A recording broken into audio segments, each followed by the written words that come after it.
The rain-slicked streets of Seattle gleamed under the streetlights, but inside the cramped coffee shop, the air was thick with tension. I stood frozen, my heart hammering, as my brother Ethan's voice cut through the hum of conversation. "You're what with him?" he hissed, his face a mask of betrayal. "My name is Caleb Nguyen, 24, a graphic designer scraping by in a city that never sleeps, but always dreams. I'd always been the quiet one, the kid who sketched in the margins of notebooks while Ethan, 2 years older, commanded every room with his charm. But tonight, in this tiny shop where I'd come to meet him, I'd dropped a bomb. I was falling for Julian Carter, his coworker at the tech startup they both worked for. Julian, with his sharp cheekbones, soft curls, and a laugh that could unravel me in seconds. It started 3 months ago, at Ethan's company barbecue in Capitol Hill. The summer air buzzed with cicadas and the scent of grilled corn. I was there to support Ethan, who'd just landed a promotion at Nexus Tech, a sleek startup downtown. Julian was leaning against a picnic table, a beer in hand, his green eyes catching the sunlight. He was 26, confident but not cocky, with a quick wit that disarmed me. "You're Ethan's little brother, right?"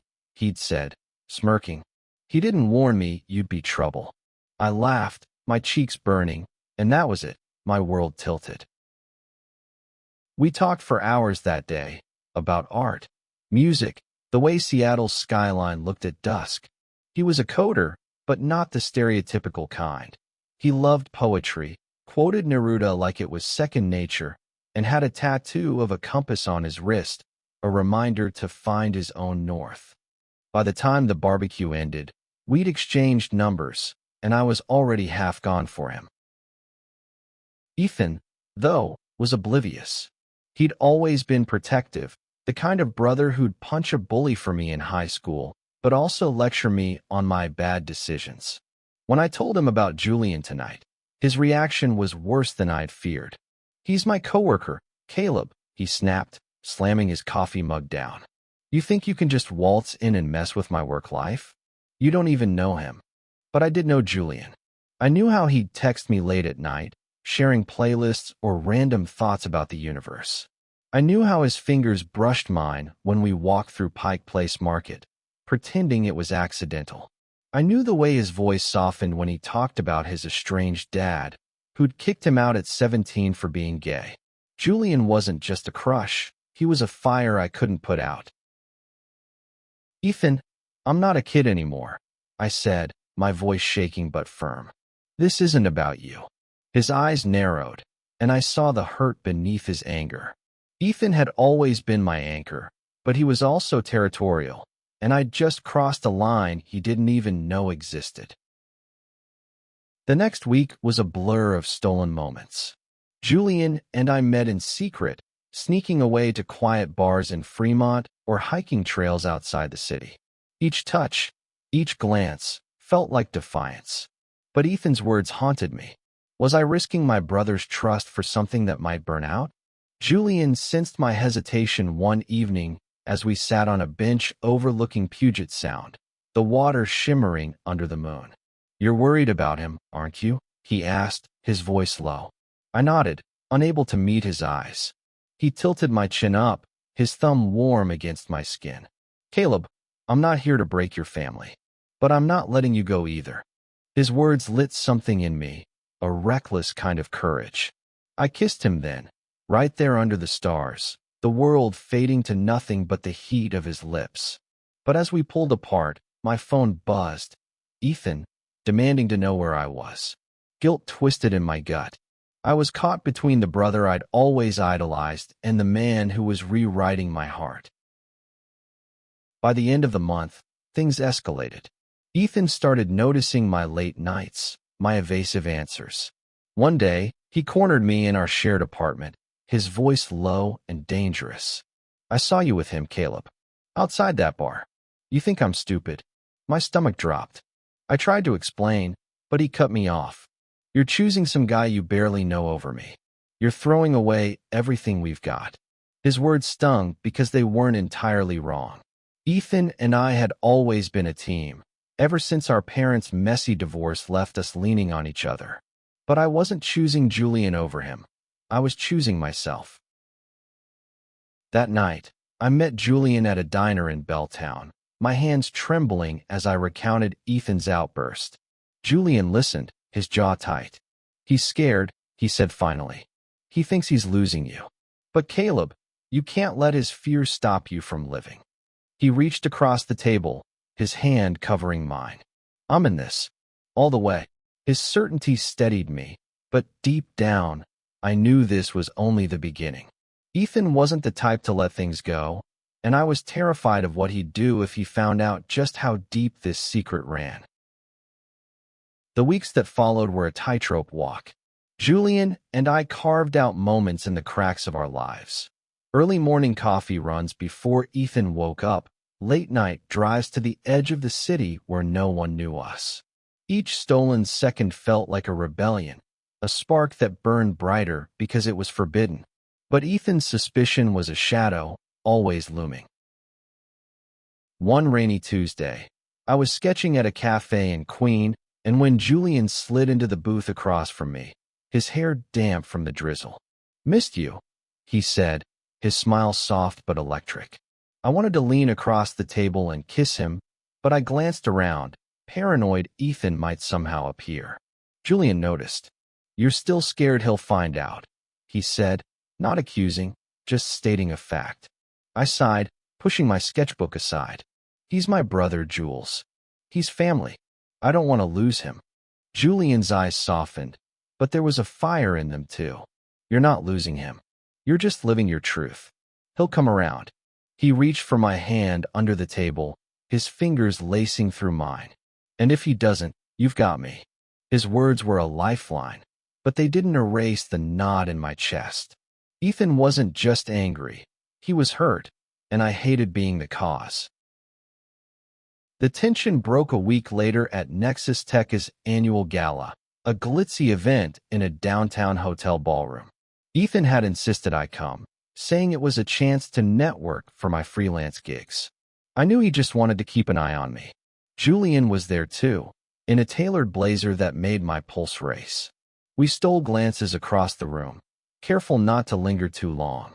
But as the night wore on, the champagne loosened my guard. During a slow song, Julian pulled me onto the dance floor, his hand firm on my waist. "One dance," he whispered. "Let's just have this."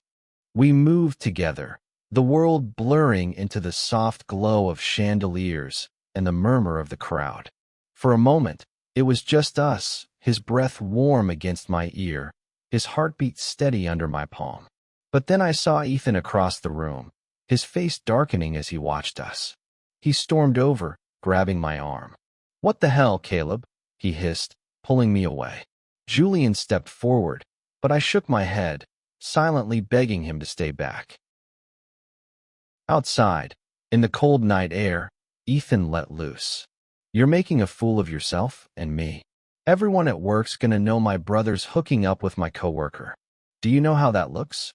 His voice cracked, and I saw the raw pain in his eyes. This wasn't just about his job or his pride. Ethan felt betrayed, like I'd chosen someone else over our bond. "I'm not trying to hurt you," I said, my voice breaking. "I love him, Ethan. I didn't plan this." He stared at me, his jaw tight, then turned and walked away.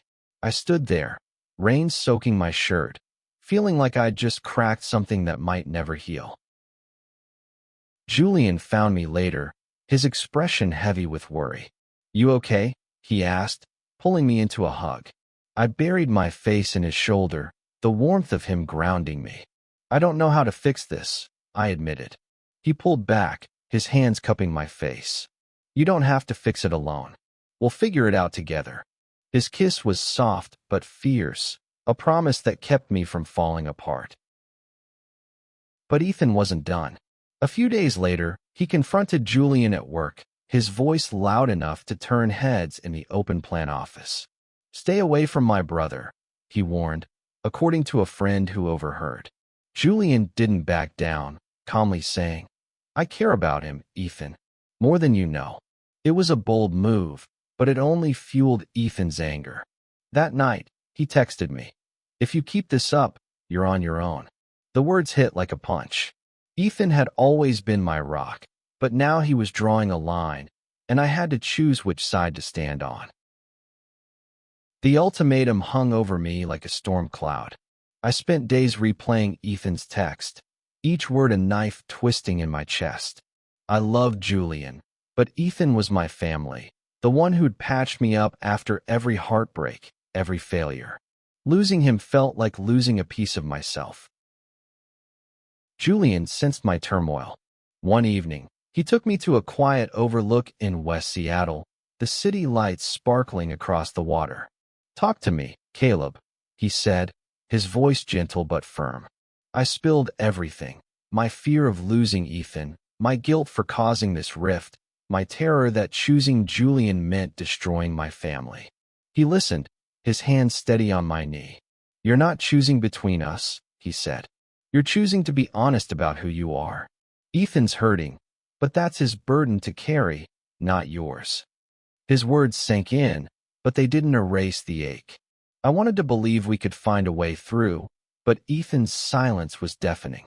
He stopped answering my texts, avoided me at the apartment. The space between us grew, cold and unyielding. Then came the breaking point. I was at Julian's place, a cozy loft in Ballard, when Ethan showed up unannounced. He'd gotten the address from a mutual friend, and the look on his face was pure fury. "You're still sneaking around?" he shouted, ignoring Julian's attempt to calm him. "You think you can just do whatever you want, Caleb? You're tearing us apart." I stood there, my heart pounding, as Julian stepped between us.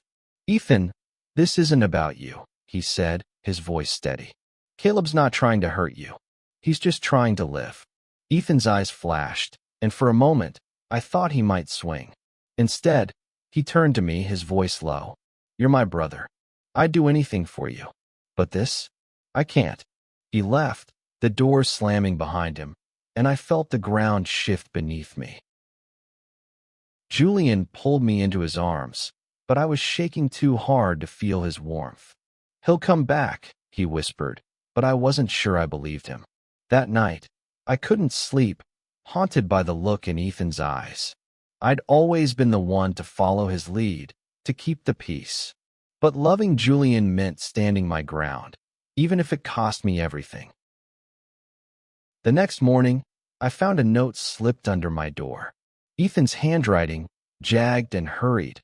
"I need time. Don't call me." My heart sank, but there was a flicker of hope in those words. He hadn't said forever. Maybe, just maybe, there was a way back. Julian and I kept going, our love a quiet rebellion against the chaos. We spent evenings cooking together, laughing over burnt pasta, stealing kisses in the glow of his kitchen. But every moment was tinged with the weight of Ethan's absence. I missed my brother, his dumb jokes, his overprotective lectures. I wanted him to see what I saw in Julian, not just a coworker, but a man who made me feel alive. Then, a month later, something shifted. I was at a gallery opening in Pioneer Square, showcasing my designs for the first time. Julian was there, cheering me on, his pride in me brighter than the gallery lights. Halfway through the night, I saw Ethan in the crowd. He stood by the door, hands in his pockets, watching me. My breath caught. He didn't approach, but he stayed, his expression unreadable. When our eyes met, he gave a small nod, then left. It wasn't forgiveness, but it was something, a crack in the wall between us. The gallery moment lingered in my mind, a fragile thread of hope. I didn't hear from Ethan after that, but his presence felt like a door left slightly ajar. Julian and I leaned into our life together, building something real amidst the uncertainty. We moved in together, a small apartment in Fremont, our days filled with quiet routines, morning coffee, late-night talks, his hand finding mine in the dark. But Ethan's absence was a ghost, always there. One crisp autumn day, I got a text from him. "Meet me at the pier. 3 p.m. My stomach churned as I walked to the waterfront, the Ferris wheel looming against the gray sky. Ethan was there, leaning against the railing, his face softer than I'd seen in months. "I've been an ass," he said, not meeting my eyes. "I thought I was protecting you, but I was just scared. Scared you didn't need me anymore." His words hit hard. I'd spent so long idolizing Ethan, I hadn't realized he needed me too. "You're my brother," I said, my voice thick. "I'll always need you. But I need Julian too. He's not taking me away, he's part of who I am." Ethan nodded, his jaw tight. "I saw you at the gallery," he said. "You looked happy. I haven't seen you like that in a long time." He paused, then added, "I talked to Julian at work. He's not a bad guy. I need to get used to this." It wasn't a full embrace, but it was a start. We stood there, watching the waves, the silence between us softer now, like the tide pulling back. That night, I told Julian everything, my voice breaking with relief. He pulled me close, his lips brushing my forehead. "We're gonna be okay," he whispered, and for the first time, I believed it. Our love had been forged in secret, tempered by conflict, but it was stronger for it. Ethan wasn't fully on board, but he was trying, and that was enough for now. Months later, at a small dinner in our apartment, Ethan showed up. It was awkward at first, the air thick with unspoken history. But then Julian cracked a joke about Ethan's terrible taste in office coffee, and my brother laughed, a real laugh, the kind I hadn't heard in too long. We ate, talked, and for a moment, it felt like family, not perfect, but whole. Loving Julian taught me that love isn't just a feeling. It's a choice, a fight, a promise to stand your ground. It's messy and painful, but it's worth it. Ethan and I were rebuilding, slowly, and Julian was there, steady as ever, his hand in mine.